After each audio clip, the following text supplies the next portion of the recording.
बात 1999 की है। उड़ीसा में भयानक चक्रवात आया, लेकिन तबाही के बीच एक अधिकारी जी जान से लगे रहे। उन अधिकारी के काम की तारीफ न सिर्फ उड़ीसा बल्कि दिल्ली में भी हुई। 2003 में उन्हें प्रधानमंत्री कार्यालय में उप सचिव की जिम्मेदारी मिली। अटल बिहारी वाजपेयी ने उनके प्रशासनिक अनुभव का इस्तेमाल किया और उन्होंने अटल जी की नजर से न सिर्फ देश को समझा बल्कि देश की राजनीति को भी।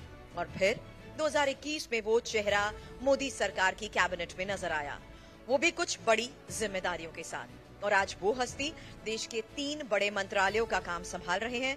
जोरदार तालियों से स्वागत करिए देश के कैबिनेट मंत्री अश्विनी वैष्णव जी का, जिनसे बात करेंगे मेरी सहयोगी पद्मजा जोशी और आदित्य।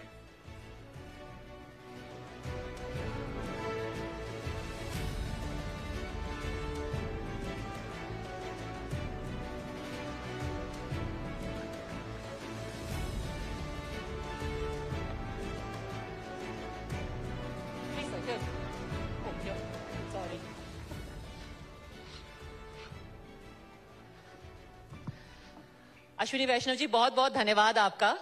भारी भरकम मंत्रालय और सब अभी फोकस में है, उसके बावजूद आपने हमारे लिए समय निकाला, उसके लिए बहुत धन्यवाद।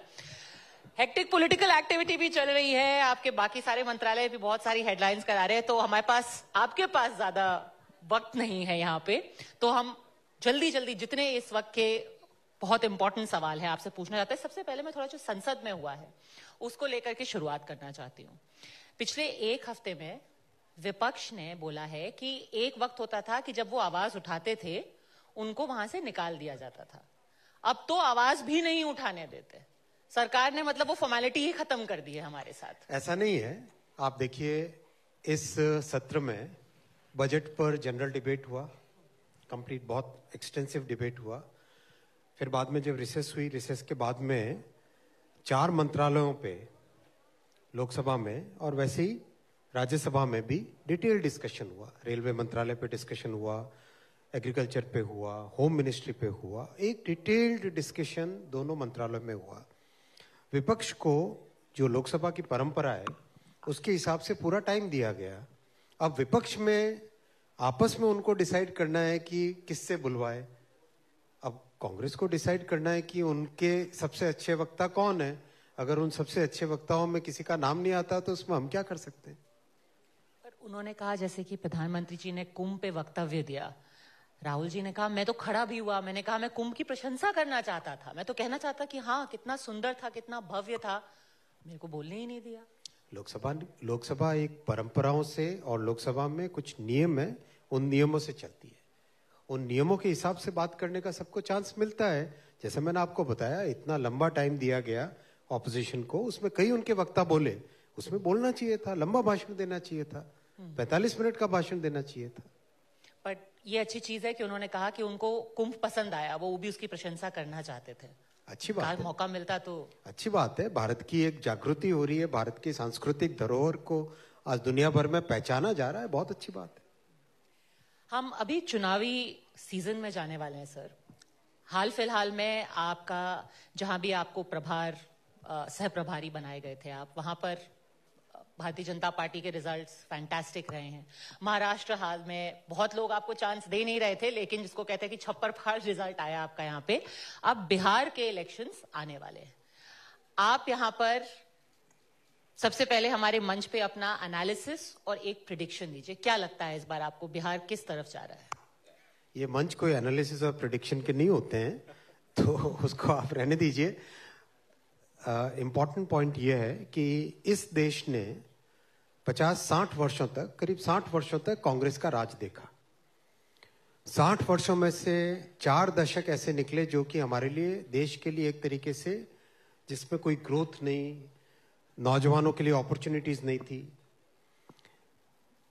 अब देश के सामने एक नया प्रधानमंत्री श्री नरेंद्र मोदी जी का एक नया कार्यकाल उनके सामने आया है। पॉलिटिक्स ऑफ परफॉर्मेंस का एक नया एग्जाम्पल देश के सामने सेट हुआ है। पॉलिटिक्स ऑफ परफॉर्मेंस जो आज हमारे नौजवान यहाँ सामने बैठे हैं, इनके लिए एक नई अपॉर्चुनिटी, एक नया देश, एक नई तरीके से सोसाइटी में, इकोनॉमी में नए, जो उनके लिए डेली नए अपॉर्चुनिटीज बन रही है, वो पॉलिटिक्स ऑफ परफॉर्मेंस को आज देश रिवॉर्ड कर रहा है। आप कहीं भी जाओ देश में, नॉर्थ, ईस्ट, वेस्ट, साउथ, हर जगह जाओ, सब जगह आज लोग मोदी जी के काम को रिकॉग्नाइज कर रहे हैं, उनके जीवन में जो परिवर्तन आया उसको एक्नॉलेज कर रहे हैं, और वही इलेक्शन के टाइम में आशीर्वाद के रूप में बन रहा है। एक और सवाल जो पॉलिटिक्स से आगे थोड़ा हम बढ़े, और बहुत सारे सवाल हमारे मन में हैं क्योंकि मंत्रालय भी बहुत सारे हैं, लेकिन फ्रीडम ऑफ एक्सप्रेशन को लेकर एक डिबेट चल रहा है, एक चर्चा चल रही है, और बार बार कई सालों में ये चर्चा चलती आई है। लेकिन इस बार ये देखने को आया है कि जो ऑपोजिशन है वो फ्रीडम ऑफ एक्सप्रेशन पर आप पर अटैक कर रही है कि भाई जब भी कोई कॉमेडियन आता है तो आप उनके खिलाफ FIR कर देते हैं, और वो आजकल ट्रेंड है कि कॉन्स्टिट्यूशन की किताब सामने रखते हैं। देखो, बहुत सरल चीज है, जो कॉन्स्टिट्यूशन की किताब सामने रखते हैं ना, वो थोड़ा सा उसको खोल को पढ़ ले। उसमें, उसी संविधान में बहुत क्लियर लिखा हुआ है, freedom of expression, freedom of speech, उस राइट को किस तरीके से पालन किया जाएगा। तो वो थोड़ा सा पढ़ लें कि क्या रीजनेबल रिस्ट्रिक्शंस हमारे संविधान ने लगाए हैं, तो उनको खुद ही समझ में आ जाएगा। लेकिन इससे आगे, और वो रीजनेबल रिस्ट्रिक्शंस उन्हीं के समय के प्रधानमंत्री श्री नेहरू जी के लगाए हुए हैं जी, फर्स्ट अमेंडमेंट जी। इससे आगे अगर थोड़ा बढ़े, क्या आपको लगता है कि अगर मैं कॉमेडियंस की बात करूं और आप रीजनेबल रिस्ट्रिक्शंस की बात कर रहे हैं और भावनाओं को हर्ट नहीं करना चाहिए, तो क्या do you see some kind of divide between the western culture and in the Indian culture when it comes to comedians etcetera? देखो, वेस्टर्न कल्चर और इंडियन कल्चर को आप कंपेयर करोगे तो किस पैरामीटर पे करोगे? आप वेस्ट में जाओ, झंडे को जलाना फ्रीडम ऑफ एक्सप्रेशन माना जाता है। क्या मेरे देश में झंडे को जलाने की बात को आप मानोगे? कोई नहीं मानेगा। आप कैसे कंपेयर करोगे? वेस्ट में न्यूडिटी एक नॉर्म है, उसको कोई बुरा नहीं मानते। क्या हमारे समाज में इस तरह की बात को हम एक्सेप्ट करेंगे?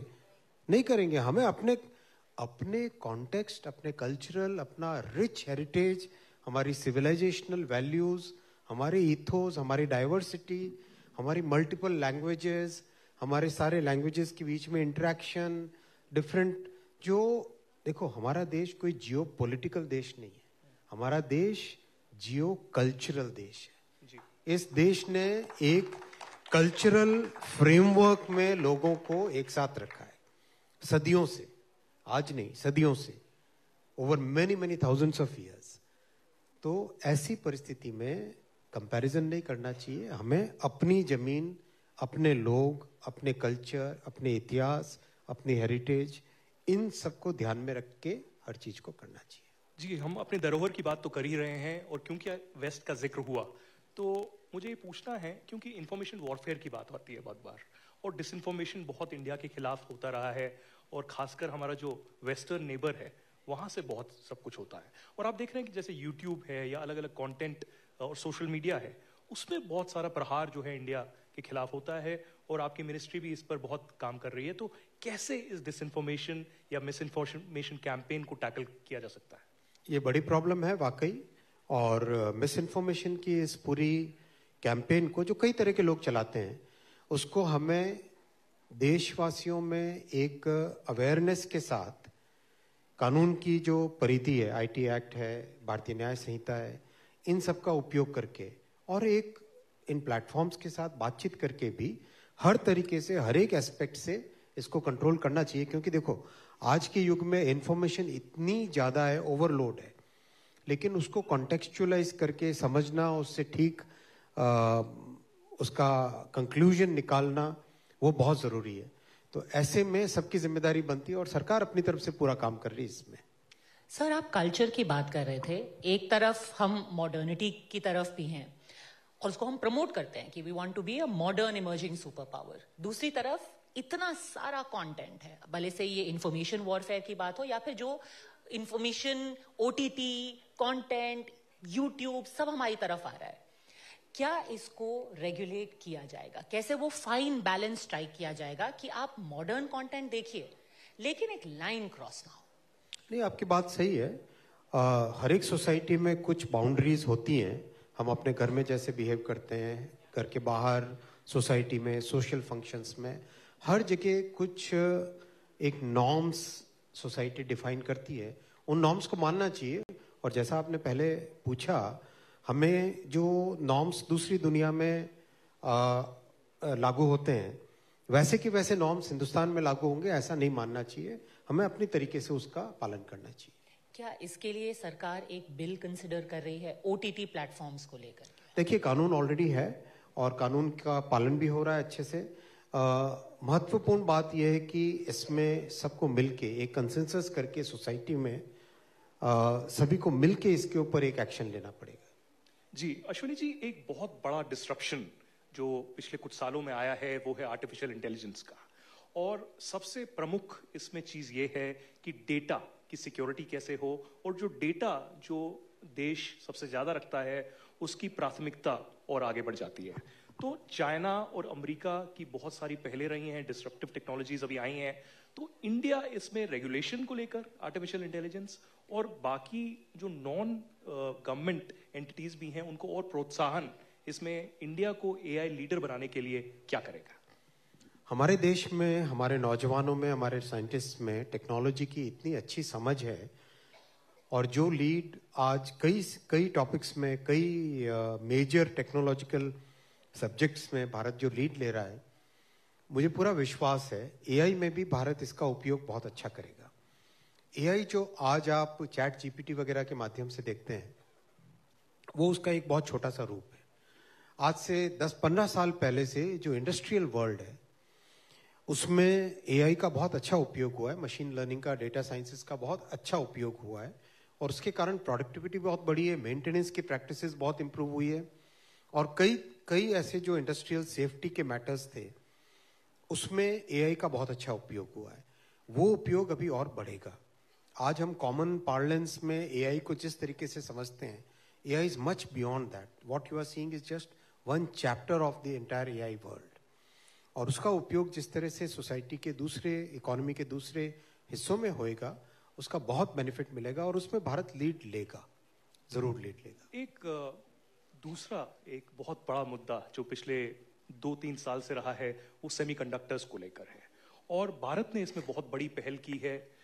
ताइवान से बहुत ये सेमीकंडक्टर्स आते थे और बहुत गाड़ियों में भी दिक्कत आई, हमने देखा कई साल। तो सेमीकंडक्टर्स को लेकर क्या बड़ा हो रहा है, और क्या इंडिया को भी एक मैन्युफैक्चरिंग हब बनाने की पहल भारत सरकार कर रहा है? ये बात आपकी ठीक है। आज सेमीकंडक्टर प्रैक्टिकली एक फाउंडेशनल इंडस्ट्री है, जैसे केमिकल इंडस्ट्री, स्टील इंडस्ट्री, करीब हर चीज जो ऑन और ऑफ होती है उसमें सेमीकंडक्टर का उपयोग होता ही होता है। चाहे लाइट हो, चाहे ये माइक हो, चाहे कैमरा हो, चाहे घर में रेफ्रिजरेटर हो, कार हो, स्कूटी हो, हर चीज में सेमीकंडक्टर्स का उपयोग होता है। हमारे देश में 1962 से प्रयास किया गया था सेमीकंडक्टर की मैन्युफैक्चरिंग का, फैब्रिकेशन का एक इकोसिस्टम बने। जो पॉलिसीज रही उस समय की, फॉर्चुनेटली प्रधानमंत्री श्री नरेंद्र मोदी जी के नेतृत्व में जाके आज देश में सेमीकंडक्टर का एक अच्छा इकोसिस्टम बन रहा है। 5 यूनिट्स ऐसे हैं जिसमें कंस्ट्रक्शन तेजी से चल रहा है, और 2022 के जनवरी में ये स्कीम बनी थी, लॉन्च हुई थी, और 2025 में पहली मेक इन इंडिया चिप निकलेगी। सर, एआई की बात हुई थी, तो जब ये डीप सीक आया अचानक से एवरीवन सेड कि क्या हो गया, ये चाइना ने तो सबको, मतलब अब वेस्टर्न वर्ल्ड को भी पीछे छोड़ दिया। कितने साल लग जाएंगे कि हम कैच अप कर सके चाइना को और उसको ओवरटेक करें? कैच अप क्यों, उसको हम ओवरटेक कर पाए? इसी साल अपना फाउंडेशनल मॉडल बन जाएगा। ऑलरेडी इस पे अच्छा काम चल रहा है। इसी साल अपना खुद का LLM बन जाएगा। देखो, एआई की जो दुनिया आप लोग अभी एक जनरल मीडिया के पॉइंट ऑफ व्यू से देखते हो, 2 फंडामेंटल चीजें, एक है मैथमेटिकल एल्गोरिथम्स, दूसरा है इंजीनियरिंग। आप किसी एक प्रोसेसर को किस तरीके से यूज करते हो वो इंजीनियरिंग पे डिपेंड करता है। आपके पास 10,000 प्रोसेसर्स हैं, उन 10,000 प्रोसेसर्स का बेस्ट यूज आप कैसे करते हो वो इंजीनियरिंग का पॉइंट है। मैथमेटिकल एल्गोरिथम्स मैथ के रिसर्च के विषय हैं जो कि एक लंबे समय से चलते आ रहे हैं, किस तरह से न्यूरल नेटवर्क्स पे स्टडी होना है, वो सब चीजें लगातार चलती आ रही है। हमारे देश के इंजीनियर्स मैथ और इंजीनियरिंग दोनों को कॉम्बिनेशन करके बहुत अच्छे तरीके से काम कर रहे हैं, and we'll be taking lead in that. One very important point I would like to point out here is, बाकी दुनिया में जहां कुछ लोगों के या कुछ कंपनीज के हाथ में कंप्यूट पावर रहा, हमारे प्रधानमंत्री श्री नरेंद्र मोदी जी ने टेक्नोलॉजी को डेमोक्रेटाइज करने का जो एक मिशन हाथ में लिया हुआ है, उसके कारण हमने आज 14,000 GPUs अवेलेबल है देश में, जो भी AI में काम करता है उनके लिए यूज करने के लिए। और जहां दुनिया में $2-2.5 से $3 पर GPU की रेट होती है, अपने यहाँ $1 से कम में प्राइस में मिल रहा है। तो बहुत एक अच्छे तरीके से इसका उपयोग हुआ है। हमारा फोकस है गवर्नमेंट की तरफ से, वैसे प्राइवेट सेक्टर में और भी बहुत काम हो रहा है, बट गवर्नमेंट की तरफ से एग्रीकल्चर में, हेल्थ केयर में, एजुकेशन में, इन 3 टॉपिक्स पे सबसे ज़्यादा फोकस रहेगा और बहुत अच्छी एप्लीकेशंस बनी है।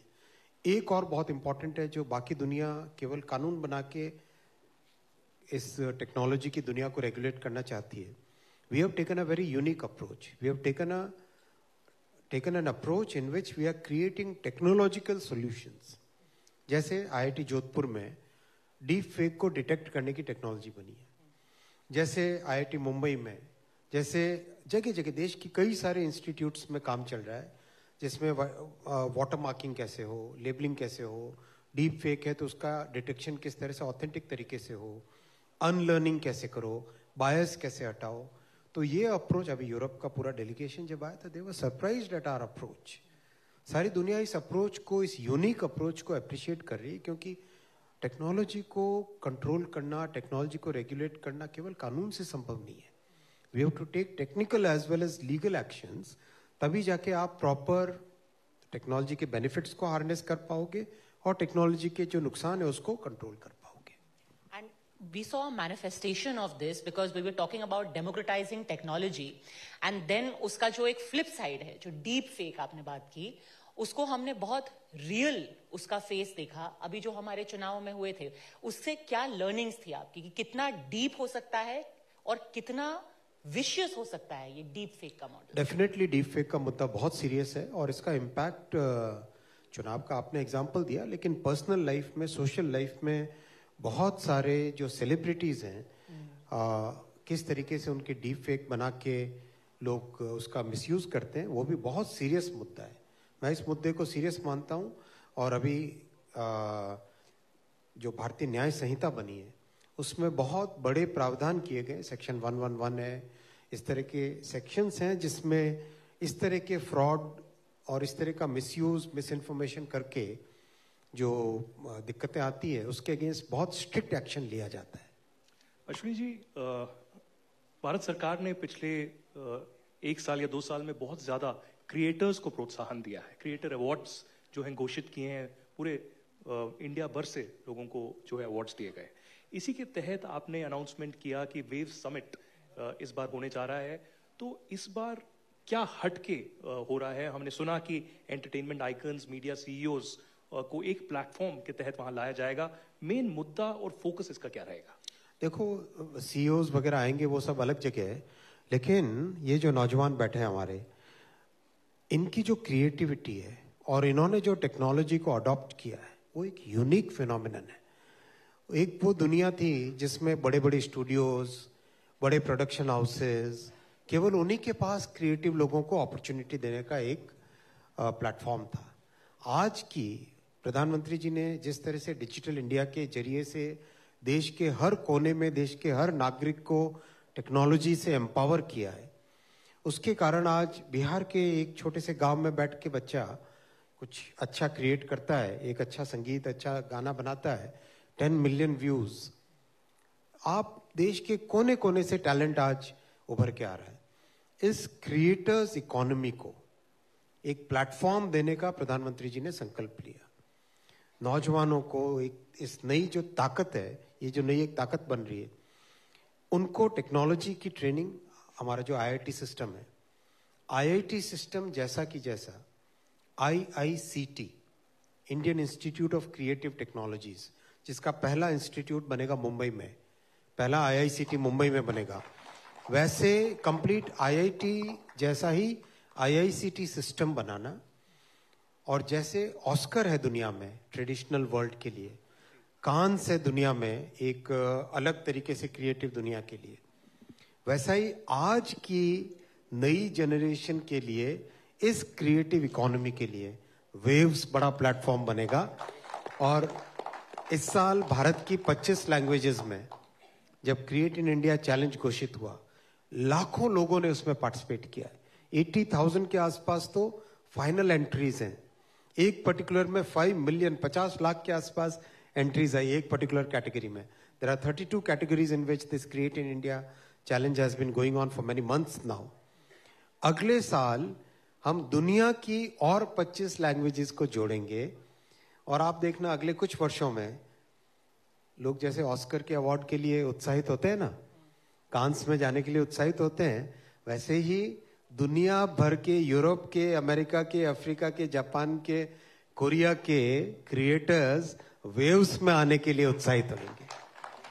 चलिए, तो यहाँ हमारे ऑडियंस में जितने यहाँ यंग टैलेंटेड क्रिएटर्स हैं, दैट्स योर क्यू। अब अपना काम पे लग जाइए आप। पर सर अगेन फिर यहाँ पे स्ट्राइकिंग द बैलेंस की बात आ जाती है। क्रिएटर्स को एनकरेज करने का इस सरकार ने पहल की है, लेकिन अभी हाल ही में एक और क्रिएटर की मैं बात कर लूं, उन्होंने कुछ बोला और उसके बाद उनका बहुत लंबा पुलिस के केस हुए, समन्स हुए, एक जिसको कहते हैं कि social media almost lynch mob उनके पीछे पड़ गया। अब जो यंग लोग होते हैं उनसे जब हम बात करते हैं, वो कहते हैं हमारी एक अलग इकोसिस्टम है, हमारे में ये सब चलता है, ये जोक्स, हमारी लैंग्वेज अलग है, हमारा वाइब अलग है, हमारी भाषा अलग है। क्या वहां पे एक जिसको कहते हैं कि विरोधाभास आ जाता है कि आप एनकरेज तो कर रहे हैं बट उनकी वाइब चेक नहीं हो पा रही है? नहीं, विरोधाभास नहीं है, इसको बैलेंस, हर जगह बैलेंस लाइफ में होना चाहिए। सोसाइटी में रहते हैं हम लोग, वी आर ह्यूमन बीइंग्स, हमारी सोसाइटी के अपने नॉर्म्स बनते हैं। और हाँ, ये बात ठीक है कि जनरेशनल चेंजेस जब आती है तो नॉर्म्स भी चेंज होते हैं। जो आज से 100 साल पहले नॉर्म थे वो आज नॉर्म्स चेंज हुए हैं, माना ये बात। लेकिन जो हमारे कानूनी स्ट्रक्चर है, जो हमारा कॉन्स्टिट्यूशनल फ्रेमवर्क है, उसमें सभी नागरिकों को रहना चाहिए। और ये सवाल मैंने इसलिए पूछा क्योंकि इसको फिर कांग्रेस उठाती है। वो कहते हैं देखिए असली जो यूथ है वो हमारे साथ है, क्योंकि हम इस रूढ़िवादी मानसिकता में विश्वास नहीं करते। हम कहते हैं कि आपको सोचने का अधिकार है, आपको ये अधिकार है कि आप खुले तरीके से अपने को एक्सप्रेस कर सके। बिल्कुल एक्सप्रेस करें यूथ, और उनको सारी अपॉर्चुनिटीज प्रधानमंत्री श्री नरेंद्र मोदी जी की सरकार देगी, दे रही है। जरूर एक्सप्रेस करें, अच्छे तरीके से एक्सप्रेस करें और अपनी सोसाइटी में पॉजिटिविटी लाएं, नए तरह के सॉल्यूशंस लाएं। बहुत सारे इश्यूज हैं जिसमें बहुत कुछ अच्छा पॉजिटिव क्रिएटिव काम करें, यही हमारा आप सबसे निवेदन है। एक और मंत्रालय की ओर अब बढ़ते हैं जो सबसे महत्वपूर्ण मैं कहूंगा रेलवेज, और उसमें मैं ये पूछना चाहूंगा क्योंकि मैं भी जम्मू कश्मीर से हूं कि जम्मू कश्मीर के लिए सालों बाद जो है रेल कनेक्टिविटी अब हो रही है। हम वंदे भारत की तो बात करते आए हैं और हमने न्यूज़ 9 पे डॉक्यूमेंट्री भी बनाई, आपके साथ ट्रैवल भी किया, लेकिन जो आई थिंक अप्रैल 19 के आसपास ये इवेंट हो रहा है, वो हरी झंडी देंगे, वहां पर जम्मू की कटरा को लाल चौक से जोड़ेंगे, तो ये कितना ऐतिहासिक और महत्वपूर्ण है, और जो ब्रिजेस की भी जो कनेक्टिविटी हो रही है कितना अच्छा है। चलिए, यहाँ जो ऑडियंस बैठी है उनको मैं एक छोटा सा क्विज पूछता हूँ, जरा ध्यान देना इधर। हाँ, ये बताओ, चेनाब ब्रिज, आपने फोटो देखा है चेनाब ब्रिज का? एफिल टावर और चेनाब ब्रिज की हाइट में कितना डिफरेंस है बताओ? 35 metres. Chenab bridge Eiffel tower से भी 35 मीटर्स ऊंचा है। इनक्रेडिबल। बहुत बड़ा इंजीनियरिंग मार्वल है। इंजीनियरिंग के अलावा जो भावना है उसके पीछे, जम्मू और श्रीनगर को, कश्मीर की घाटी को जम्मू से जोड़ने की, वो भावना महत्वपूर्ण है। और लोगों के जीवन में, पूरी घाटी में, कश्मीर घाटी में रहने वाले हमारे सभी नागरिकों के जीवन में एक जो बड़ा परिवर्तन लाने का, अच्छे तरीके से उनके यहाँ सामान ढंग से पहुंचे, वो लोग ठीक से ट्रैवल कर पाए, हेल्थ फैसिलिटीज के लिए हर तरीके से, और देश का एक बहुत महत्वपूर्ण हिस्सा, जो हमारा देश का एक महत्वपूर्ण वर्ग है, वहां भी वही विकास की धारा पहुंचे जो देश भर में हो रहा है। उस भावना के साथ मोदी जी ने इस ब्रिज को, जो वर्षों से पेंडिंग था, ये रेलवे लाइन बहुत कॉम्प्लेक्स है। इसमें आप देखोगे tunnel bridge, tunnel bridge, tunnel, इस तरह से प्लेन एरिया नहीं है कोई। और हिमालयन माउंटेन्स बहुत ही यंग माउंटेन्स है। इन यंग माउंटेन्स में टनलिंग का काम करना बहुत डिफिकल्ट होता है। इसमें एक नया टनलिंग का मेथड इन्वेंट हुआ है, उसका नाम है हिमालयन टनलिंग मेथड। अब तक दुनिया चलती थी न्यू ऑस्ट्रियन टनलिंग मेथड से, और इस पूरे अपना जो नॉर्थ ईस्ट का काम लो, हिमाचल का काम लो, जम्मू कश्मीर का काम लो, इन सब के कारण, उत्तराखंड के काम प्रोजेक्ट्स के कारण एक नया टनलिंग का मेथड इजाद हुआ है, हिमालयन टनलिंग मेथड। जब से रेलवे बनी तब से लेके 2014 तक, 2014 तक 125 किलोमीटर टोटल टनल्स थी पूरे रेलवे सिस्टम में। 2014 से 2024 तक 400 किलोमीटर नई टनल्स बनी। तो काम इस पेस पे हो रहा है, इस स्केल पे हो रहा है मोदी जी के टाइम में, कि देश का हर कोना, हर व्यक्ति, हर जन जन उससे उसका बेनिफिट मिल रहा है। अश्विनी, एक चीज हमने जो ऑब्जर्व की है कि जब भी आप विदेश जाते हैं, आप बारीकी से कोशिश करते हैं ये देखने का कि वहाँ की मॉडर्न टेक्नोलॉजी जो रेलवेज की है या मेट्रोज की है, क्योंकि हमने आपको जर्मनी बुलाया था स्टुटगार्ट में, आप उस वक्त भी ये देखने वहाँ पर गए, तो ऐसी क्या कुछ नई टेक्नोलॉजीज हैं जो रेलवेज में इंट्रोड्यूस हो सकती हैं या हो रही हैं? और खासकर मैं सेफ्टी पॉइंट ऑफ व्यू से भी बता रहा हूँ, क्योंकि अनफॉर्चुनेटली जितने भी कदम उठाए उसके बावजूद कुछ रेलवे एक्सीडेंट्स होते हैं, तो उसको बचाने के लिए क्या कार्रवाई हो रही है?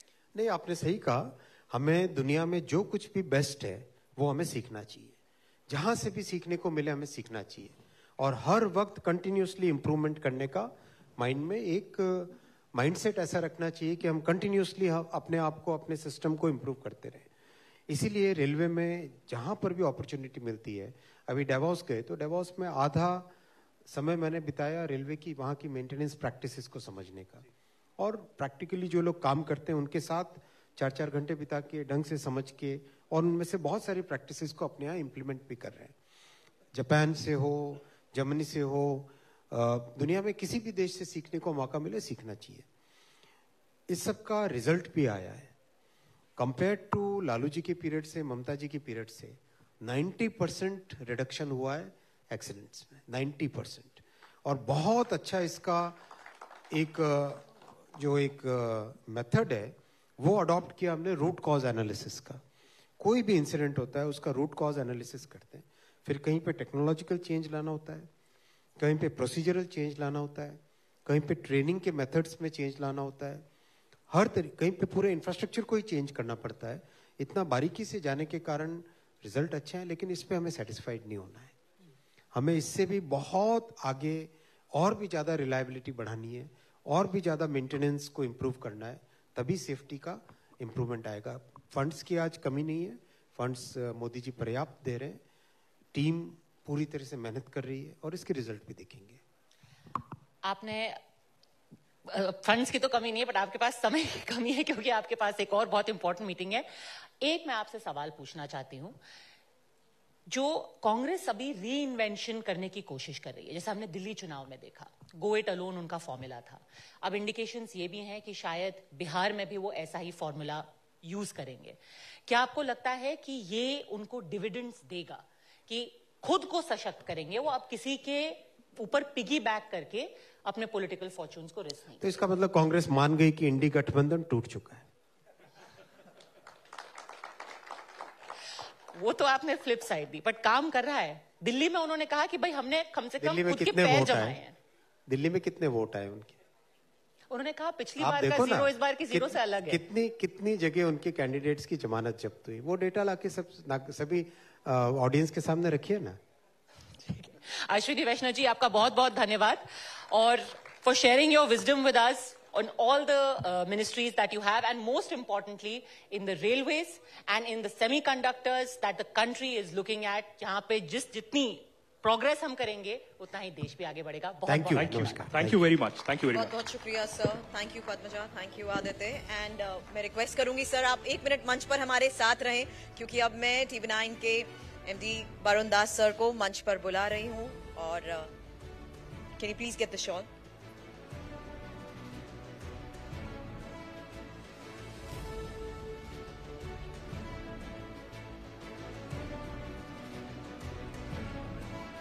शुक्रिया, thank you so much sir.